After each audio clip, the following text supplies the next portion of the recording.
जय हिंद बच्चों, इस समय आप लोग महामना इंस्टीट्यूट के यूट्यूब चैनल से जुड़े हुए हैं और इस चैनल में मैं आपका स्वागत करता हूं। आज हम लोग क्लास 10th हिंदी माध्यम के मैथमेटिक्स का 4th चैप्टर द्विघात समीकरण और द्विघात समीकरण में प्रश्नावली 4.2 शुरू करने जा रहे हैं। और प्रश्नावली 4.2 शुरू करने से पहले मैं आपको बता दूं कि अगर आप चैनल पे नए हैं तो चैनल को सब्सक्राइब कर लीजिए और चैनल सब्सक्राइब करने के लिए यूट्यूब पे महामना इंस्टीट्यूट सर्च कीजिए और फिर रेड कलर के सब्सक्राइब वाले बटन को आप क्लिक कर दीजिए, चैनल सब्सक्राइब हो जाएगा। अगर किसी प्रकार की कोई दिक्कत समझ में आती है तो आप कमेंट करके हमें बतावें, वीडियो को लाइक करें और वीडियो को मैक्सिमम स्टूडेंट तक आप शेयर करें और बेल आइकन को भी प्रेस करें ताकि प्रतिदिन पढ़ने वाले वीडियो की सूचना आप तक मिलती रहे। तो चलिए हम शुरू करते हैं क्लास 10th हिंदी माध्यम यानी यूपी बोर्ड के चौथा चैप्टर द्विघात समीकरण की प्रश्नावली 4.2 और 4.2 का हम क्वेश्चन नंबर 1 यानी प्रश्न नंबर 1 हम शुरू करने जा रहे हैं। प्रश्न नंबर 1 में करना क्या है पहले देखा जाए। गुणनखंड विधि से निम्न द्विघात समीकरणों के मूल ज्ञात कीजिए। तो मूल का मतलब होता है यक्स का मान, यक्स का मान ज्ञात कीजिए। तो चलिए देखते हैं। फर्स्ट में आपको दिया हुआ है यक्स स्क्वायर -3x - 10 = 0। याद रखे रहिएगा, गुणनखंड विधि से ज्ञात करना है। तो गुणनखंड विधि से ज्ञात करने के लिए हम लोग करेंगे क्या कि देखिए, कक्षा 9 में आप लोग गुणनखंड पढ़े होंगे। हम लोग 10 का 10 का फैक्टर करेंगे और 10 का ऐसा फैक्टर करेंगे कि अगर यहाँ माइनस हो तो घटाया जाता है, अगर प्लस होगा तो जोड़ दिया जाएगा। तो 10 का ऐसा फैक्टर करें कि माइनस करें तो 3 आ जाए। ज़रा देखिए ना, 10 का फैक्टर अगर हम कर दें 5 × 2 तो 5 दूना 10 हो जाएगा और 5 में से आप 2 घटा देंगे तो 3 आ जाएगा। तो चलिए हम कर रहे हैं यक्स स्क्वायर और -3 के जगह पर 5 - 2 और फिर ये हो जाएगा यक्स। याद रखे रहिएगा, जब यहाँ माइनस रहता है ना तो यहाँ पर माइनस का काम करते हैं, घटाने का काम करते हैं। और फिर ये हो गया -10 = 0। फिर देखिए क्या होता है, ये हो जाएगा यक्स स्क्वायर -5x, माइनस का माइनस में गुणा होगा तो प्लस ये हो जाएगा 2x -10 = 0 हो जाएगा। अब हम यहाँ से यक्स कॉमन ले लेंगे तो x -5 हो जाएगा। अब इन दोनों में से देखिए 2 कॉमन है, ये भी x -5 = 0। एक बात मैं आपको बता दूं कि जब यहाँ कॉमन लेते हैं ना तो जो चीज़ यहाँ आ रहा है, अगर यहाँ x -5 आ रहा है तो यहाँ भी x -5 ही होना चाहिए। अब देखिए इन दोनों में से अगर x -5 हम कॉमन ले लें तो x + 2 बचेगा और ये 0 हो जाएगा। हम एक बार पहले वाले को 0 के बराबर करेंगे और एक बार दूसरे वाले को 0 के बराबर करके हम x की वैल्यू निकालेंगे। चलिए x -5 को 0 के बराबर करते हैं तो x = 5 हो जाएगा और दूसरे वाले को अगर करते हैं x + 2 = 0 तो x = -2 हो जाएगा। तो यक्स का जो मान है ना यही मूल कहलाता है, यक्स का मान ही मूल कहलाता है। अब हम यहाँ लिख देंगे कि अतः द्विघात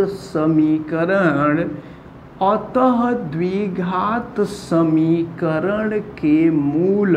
और याद रखे रहिएगा, जब द्विघात समीकरण होगा, द्विघात माने ऐसा बहुपद जिसमें चर का घात 2 हो तो उसको द्विघात समीकरण कहते हैं।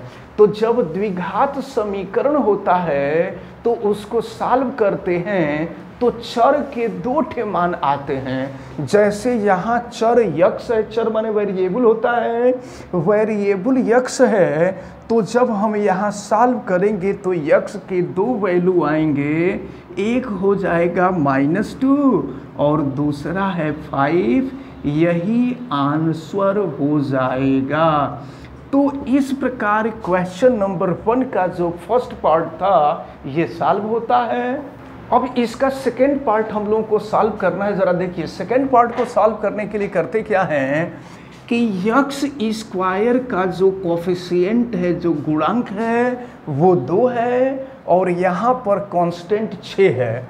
तो 2 का हम 6 में गुणा करते हैं और ये आ गया 12। इसको याद रखे रहिएगा कि जब भी द्विघात समीकरण का गुणनखंड ज्ञात करना होगा, द्विघात समीकरण ax square plus bx plus c equal to 0 होता है।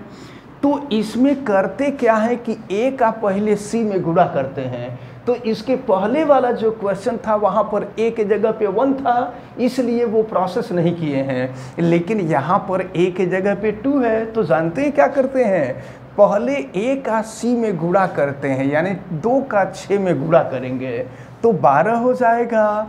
अब यहाँ माइनस है और देखिए यहाँ x का गुणांक कुछ नहीं है तो 1 है। तो अब हम लोग इसका ऐसा फैक्टर करेंगे कि माइनस करने पर 1 आ जाए, ठीक ना।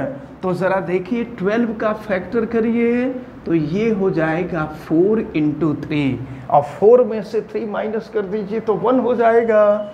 तो अब ये हो गया आपका 2x स्क्वायर प्लस यहाँ 1 है, 1 के जगह पे हम कर देंगे 4 - 3x और -6 इक्वल टू 0 हो जाएगा।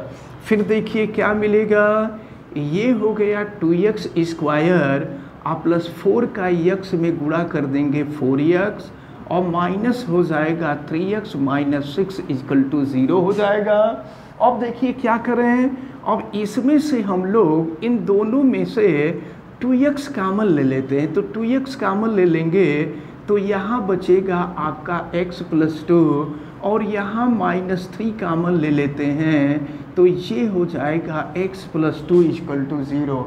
अब इन दोनों में से जो कॉमन है वो x + 2 है और ये 2x - 3 = 0 है।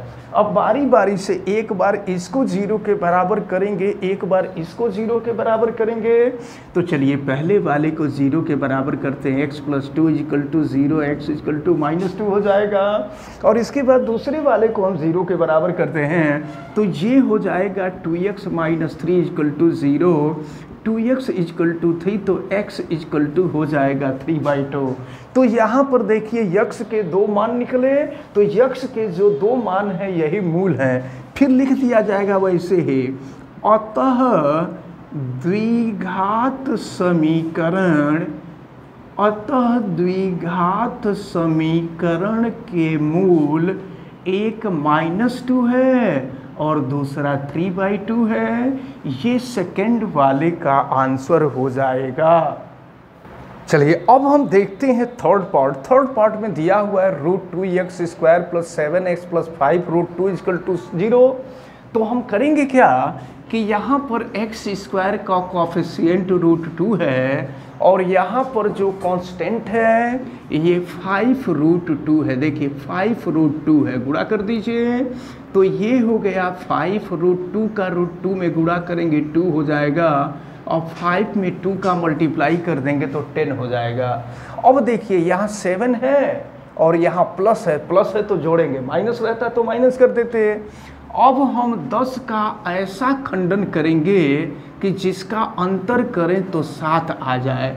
तो फिर क्या हो जाएगा, 10 अंतर नहीं करना है, जोड़ना है, प्लस है जोड़ना है। तो आप कर दीजिए, ये हो जाएगा। तो यही तो है, आप 10 का खंडन, ये 5 × 2 ही होगा और 5 में 2 को जोड़ देंगे तो 7 आ जाएगा। तो चलिए यही खंडन हो जाएगा। फिर ये हो गया आपका √2x² और 7 के जगह पे हो जाएगा 5 + 2x और प्लस हो जाएगा 5 √2 = 0। अब चलिए इसको सॉल्व करते हैं। तो ये हो गया √2x², और x का हम मल्टीप्लाई कर देते हैं तो ये हो जाएगा 5x और प्लस हो जाएगा 2x और प्लस हो गया 5√2 = 0। अब देखते हैं इन दोनों में क्या कॉमन मिलता है, लेकिन एक स्टेप और हम आगे बढ़ जाते हैं। √2x² प्लस 5x प्लस 2 को हम √2 × √2 लिख देते हैं, √2 × √2x और प्लस हो गया 5√2 = 0। अब चले ज़रा ध्यानपूर्वक देखें। अब इन दोनों में से हम x कॉमन ले लेते हैं तो ये हो जाएगा √2x और प्लस हो जाएगा 5।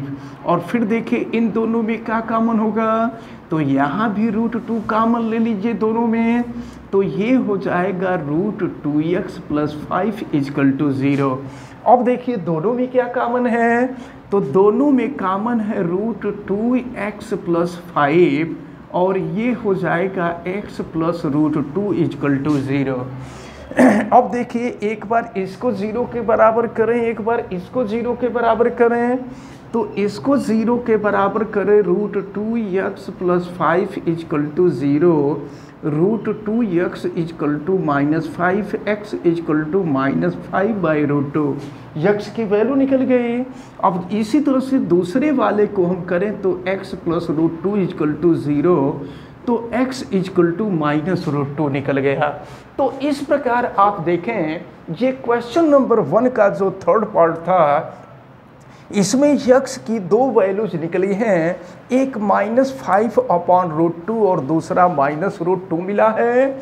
तो यही इस द्विघात समीकरण के मूल हैं। और इस प्रकार हमें उम्मीद है कि आज जितने भी क्वेश्चन बताए गए हैं ये सभी क्वेश्चन आपको बहुत अच्छी तरह से समझ में आए होंगे। आप वीडियो को लाइक ज़रूर कीजिएगा और चैनल को भी सब्सक्राइब कीजिएगा। अगर आप चैनल पे नए हो तो बेल आइकन को भी प्रेस कीजिएगा ताकि प्रतिदिन पढ़ने वाले वीडियो की सूचना आप तक पहुंचती रहे। और अगर किसी प्रकार की कोई दिक्कत समझ में आती है तो आप हमें कमेंट करके बतावें। वीडियो को मैक्सिमम स्टूडेंट तक शेयर करें ताकि इस इम्पॉर्टेंट टर्म को मैक्सिमम स्टूडेंट समझ सकें। आप सभी लोगों का बहुत बहुत धन्यवाद। जय हिंद।